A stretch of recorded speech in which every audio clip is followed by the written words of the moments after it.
Recently, I began work at a fire department as an EMT in order to get the rest of my healthcare hours to aid my application for med school.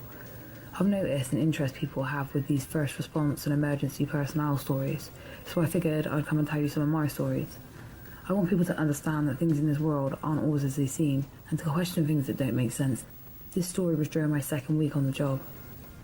I was just getting into the swing of the EMT profession when we got a call out for the first fire response. Responding to a fire when working under the supervision of firemen is about as good as it gets in our eyes. Everyone wants to see the firefighters kick down the doors and run inside the burning structures. There's a bit of a mythical nature to fire in the eyes of first responders. I've heard it since my first EMT class started. Stories of fire and the odd and strange things that happen in those situations.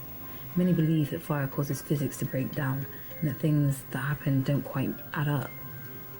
This is what I would consider my first strange experience of many with fires. The firehouse I was working at was far from home, about an hour and a half's drive. The reason I took the job there and not closer was because it's difficult to find openings in ambulance crews stationed at firehouses. Most of the time ambulance crews work for private blood-sucking companies who would rather let the people die if it increases their bottom line. No one in the EMT field that I've met was ever a saint, but genuinely we want to help people and get paid for it, of course. I was outside smoking a cigarette when I heard the ambulance start up. I began walking towards it and I jumped in, knowing we were responding to a call. As we pulled out, the paramedic, who operates as a quasi-supervisor to me and the other EMTs that are in the crew, began to fill us in on the call details. The woman had called to report smoke rising in the desert just off the hiking trail in the mountains right outside of town. Where we live, the fire warning is literally at high all year round. I've never seen it drop.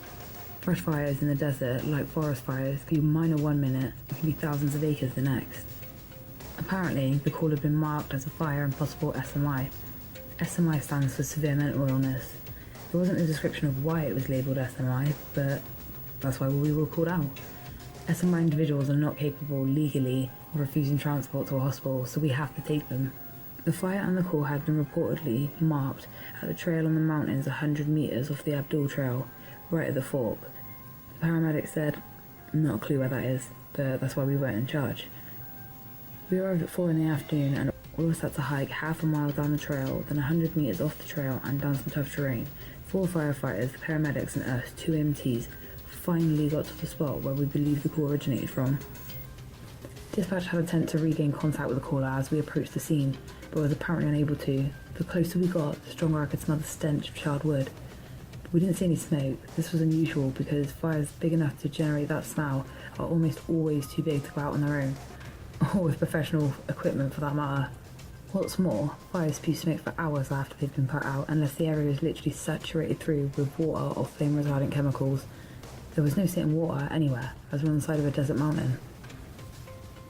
As we got to the area, we saw no sign of the caller, but definite signs of a fire.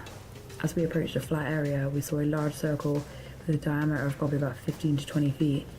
It was surrounded on all sides by large pine trees. All the trees were scorched and burnt on the sides facing the circle, but had no burn marks on the other sides which faced away from the centre of the circle.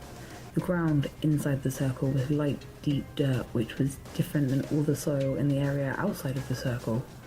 Because of the lack of rain, the ground is very hard and cracked in this terrain, but the dirt inside the circle was almost like fine powder, resembling sand. And at the centre of the circle was a full-grown dead javelina, which is like a wild boar.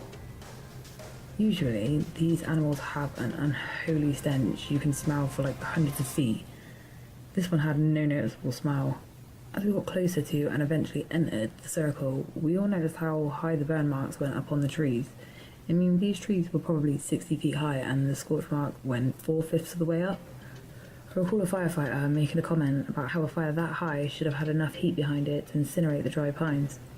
We all knew that this didn't make any sense because the way the trees were burnt, the fire must have originated from something inside the centre of the circle. But there was literally nothing in the centre other than dirt and an unburnt pig. A firefighter got close to the pig and put a foot on it to rock it forward and roll it over. As soon as he touched it, we all noticed how bloated and inflated it was. It had obviously been dead for some time. The rest of the pig's body seemed totally undamaged by the fire. The second was what looked like a wig, which was under the pig. As soon as we saw the hair, the closest firefighter froze. He called over a supervisor and a paramedic, and they began talking to each other quietly. As I walked closer, I could see what had the firefighter so concerned. On what we thought was a wig, on the underside, was skin.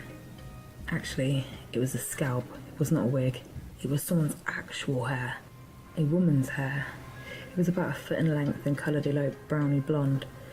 On the underside of the hair, where the head would have been connected, was what looked like a bottom jaw. We watched as the firefighters surveyed the surrounding area for signs of people or fire, and when they didn't see any, we got the okay to leave. Back at the firehouse a couple of days later, on my shift, I walked into a conversation a paramedic was having with one of the firefighters that was there. He was telling him about the woman's hair we had found. Apparently they believed the woman was the one who originally called about the fire. She told the 911 dispatcher that she was hiking on the trail when she saw a huge flash of lights and saw numerous small animals and birds heading for the direction. Apparently, she followed the animals and found the source of the light, which was a fire huge in height but confined to a very small area. She claimed that all animals in the area were running towards and into the fire. Furthermore, as she got close to the blaze, she could swear she saw the silhouettes of animals and people inside the fire. But the animals and the people alike were standing, not running or laying like you'd expect a burning dead man or animal to act. At this point, apparently, she was quite hysterical and kept yelling about how she had to help the animals. They were all still coming and walking towards and into the fire, walking right around her feet as she stood. She then began to yell about all the children and how they shouldn't have to see these things. Poor children. She had said, they're going to be scarred for life from this.